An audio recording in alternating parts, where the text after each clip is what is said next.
The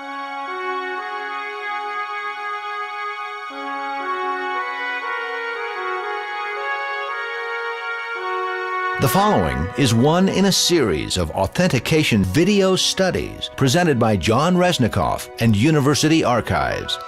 That I will faithfully execute the office of President of the United States and will, to the best of my ability, preserve, protect, and defend the Constitution of the United States.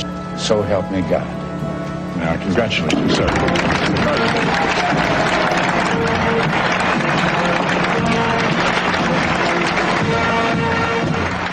How do you do, everybody? I'd like to introduce myself. My name is Ronald Reagan. A few months ago, I was a sports announcer on a radio station in Des Moines, Iowa. One day, I ran into one of these movie talent scouts. I think I caught him off guard because the next thing I knew, I was taking a screen test for Warner Brothers in Hollywood. I guess it was okay. At least I liked Hollywood, so here I am. They did everything they could to make me feel at home, too. The first picture, well, what do you think it was about? A radio station. When you see it, I hope you like it. If you have a little spare time, why, drop me a line at Warner Brothers Studios in Hollywood. I'll see you in the movies. As he requested, moviegoers who saw Ronald Reagan in his first film, Love is on the Air, wrote him fan letters, and his reviews were so favorable that Warner's raised his salary. Reagan eventually moved his mother Nell and father Jack to California and paid them to answer his fan mail, which his dad picked up at the studio. In answering Reagan's mail, Mother Nell would pen personal letters to fans and autograph his photos. She even signed her son's name to official membership cards in the Ronald Reagan fan club, usually with lengthy notes on the back. Following the death of his father in 1941, Reagan's mother continued answering the young star's fan mail, as well as that sent to her new daughter-in-law, actress Jane Wyman. Here's a 2-page letter from Nell Reagan in which she signed Mom's Nell. In this original example, look at the way Nell dated her letter. Note the formation of the word dear, especially the uppercase D. The distinct first stroke of the Y in you. And the crossbar in the uppercase T in Terry. Also, notice how she wrote her son's first name.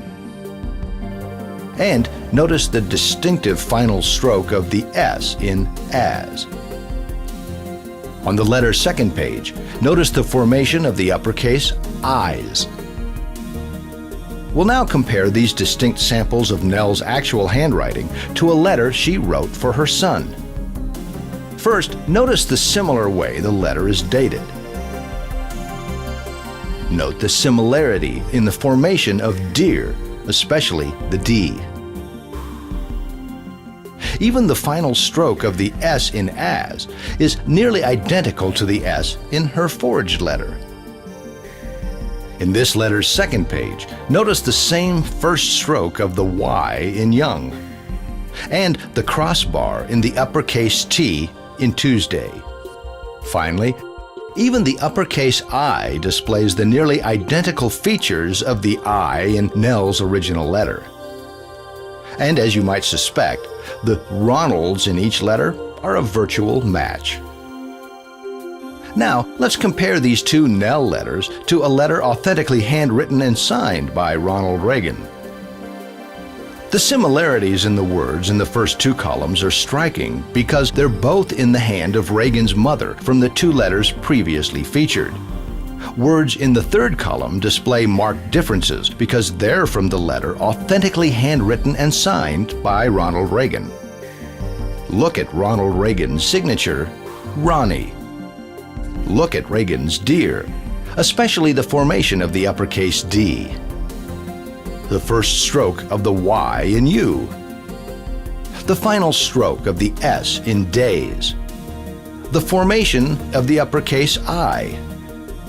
And the crossbar in the uppercase T in thank.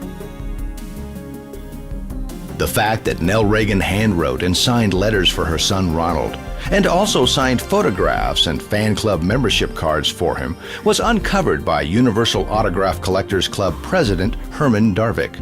He revealed his findings in the January-February 1985 issue of the Pen and Quill, the official UACC journal, Pulitzer Prize-winning biographer Edmund Morris refers to Darvik's article in his 1999 Reagan biography, Dutch. Here, we see an extremely rare, authentically signed photograph sent by Reagan to Peter MacArthur in the late 30s. MacArthur had hired the 21-year-old Reagan as a sports announcer on his radio station in Iowa. Reagan called MacArthur and his wife Lydia Ma and Pa. Note the loop in Reagan's uppercase T and the formation of the D in Dutch. Nell didn't sign this one. During World War II, as Reagan served in the armed forces, Warner Brothers sent his studio fan mail to his mother, paying her $75 a week to answer his mail. This was the same salary Reagan was paying her, prompting Warner's to eventually deduct this amount from Reagan's salary checks when he returned from overseas. This photograph was inscribed and signed Ronald Reagan by Nell. In the 1950s and early 60s, while a spokesperson for General Electric, many authentic Ronald Reagan signatures appeared on letters and movie and TV contracts. In 1966, Reagan was elected governor of California, then re-elected in 1970. During his 8 years as governor, his personal secretary, Helen Von Dam, signed many autographs for the busy governor, a fact revealed by UACC President Paul Carr in an issue of the Pen and Quill. Carr pointed out that in Ronald, Von Dam's O looks more like an A than an O. Von Dam would also make the D open, resembling EL. Reagan would almost always close his D. In this authentically penned Ronald, the O resembles an O, and the D is closed. In the study A Closer Look at Ronald Reagan by R.R. Auction's Bill White, many other secretarial differences are revealed. Example A on top was signed by Helen Von Dam. Ronald Reagan signed Example 1 on the bottom. In Best Regards, Von Dam connects the B to the EST, while Reagan does not. The L and D in the authentic Ronald on the bottom are basically the same height. Von Dam's L is visibly shorter than her D. In Reagan, Von Dam's E is generally vertical, or it slants to the right. In an authentic Reagan, the E invariably slants towards the left. Helen Von Dam continued signing Ronald Reagan's name until she was appointed by President Reagan as U.S. Ambassador to Austria in 1983. Facsimile signed Reagan photographs and cards were frequently mailed from the governor's mansion in Sacramento and the White House. Some photographs were calligraphed by a secretary and signed by the AutoPen, a machine which mechanically reproduces a signature using an actual pen. This is a photograph signed by a Reagan AutoPen, which is just one example of over 17 different Ronald Reagan AutoPen patterns. These official letters of state to Latin American presidents were each signed by the AutoPen. For close friends, there was even a Ron AutoPen pattern. Recently discovered at University Archives by John Reznikoff and Herman Darvik are two Dutch AutoPen patterns used on letters to friends of Reagan in his early years. Ronald Reagan always enjoyed handwriting letters to friends. He continued this practice while he was president and after he left office. At times, he would add a personal note on a Christmas card. These are highly prized by their recipients and collectors. We hope you've enjoyed this informative video and encourage you to visit universityarchives.com for other informative videos and more examples of authentically signed Ronald Reagan items spanning the almost 60 years of his acting and political careers.